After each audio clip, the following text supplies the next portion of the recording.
Okay, guys, so today I want to talk a little bit about box fill, or in other words, how to calculate how many conductors, um, based on their size and amperage rating, you can get into a given box.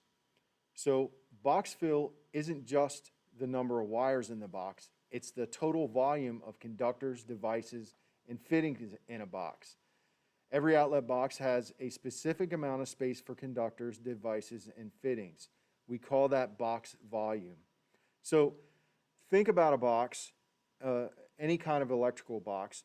There's a certain volume of air that's inside of that box.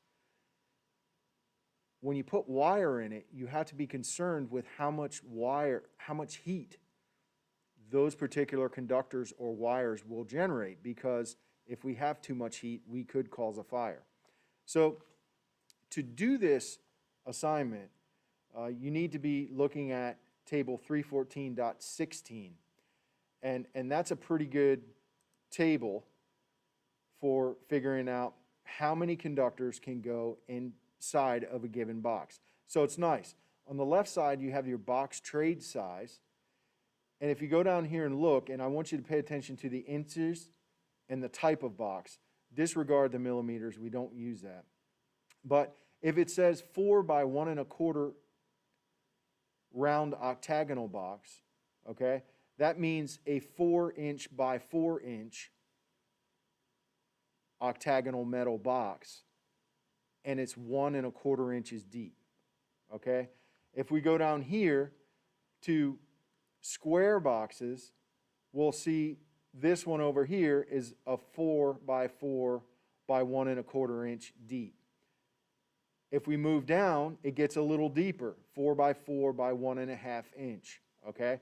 Don't ask me why the code doesn't actually spell out 4 by 4. It just says 4 by 1 1/2 inch. They're just operating under the assumption that you already know that a square device box is going to be 4 by 4. 4 by 4 inches, length times width.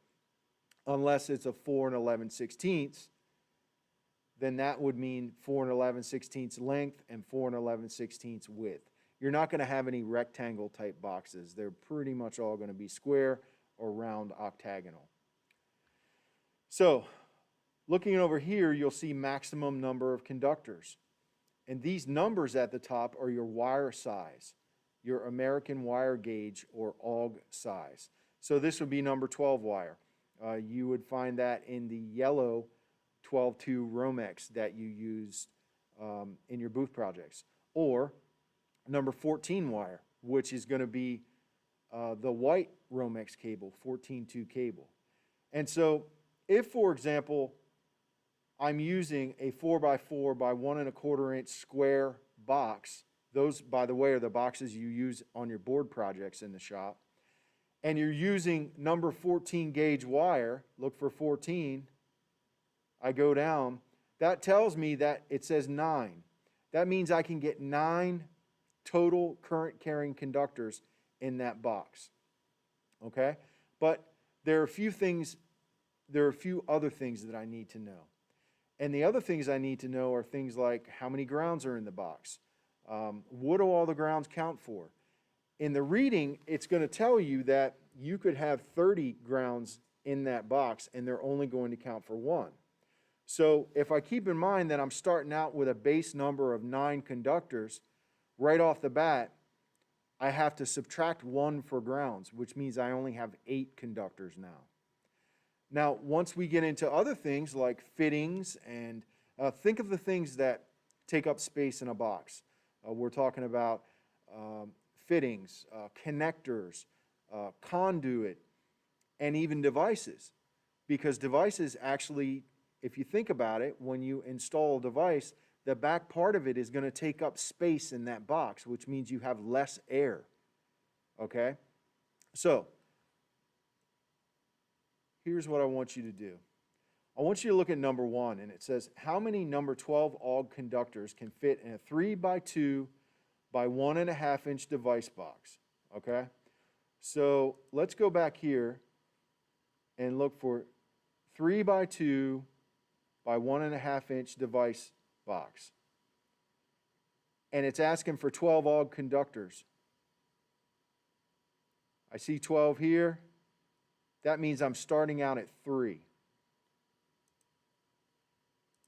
So what I might write here is 3, but then it says, we have to read the rest of the sentence, it says with 3 cable clamps. So if we look at this part of the assignment, and by the way, this is all one assignment, I just have it opened up in different windows, you're going to see underneath that table 314.16, you're going to see some illustrations from the book to kind of help you out. And it's going to tell you that if you have 2 internal cable clamps, it counts as 1 conductor. 1 strap or yoke counts as 2 conductors. It's going to tell you a hickey counts as 1 conductor. That's something we use for conduit. Fixture studs count as 1 conductor. Switches count as 2. Receptacles count as 2. Cable clamps count as 1 conductor. So let's go back to the original question. Device box with 3 cable clamps. Cable clamps, notice clamps is plural. That means if you have 35 cable clamps on this box, which you actually couldn't do, they're still going to count as 1, just like a ground. Okay? So that means I'm going to have to deduct 1. So it would be 3 minus 1. And the obvious answer to that is 2. So the correct answer for number 1, how many number 12 conductors can I get in this device box if I have 3 cable clamps? The correct answer is 2. Okay, so now I'm going to go to number 2. How many number 14 odd conductors can fit in a 4 by 4 by 1 1/4 inch round octagonal box? So first thing I want to think about is that number. A 4 by 1 1/4 inch round octagonal box, and I'm working with number 14 conductors. 4 by 1 1/4 round octagonal, go to number 14, and that tells me 6. So I'm going to start here and I'm going to put a 6, and then I'm going to put a minus because I know I'm going to be taking things away. So this box has 1 cable clamp and 1 receptacle. So I'll go over here and I'm going to look and I'll see that receptacles count as 2 conductors and cable clamps count as 1 conductor. 2 plus 1 equals 3. So 6 minus 3, the correct answer is 3. So how many 14 odd conductors can fit in that size box with 1 cable clamp and 1 receptacle? The correct answer is 3. Okay, so hopefully this all makes sense. As always, if you have any questions, you can email me or shoot me a message on Schoology. Thanks for watching.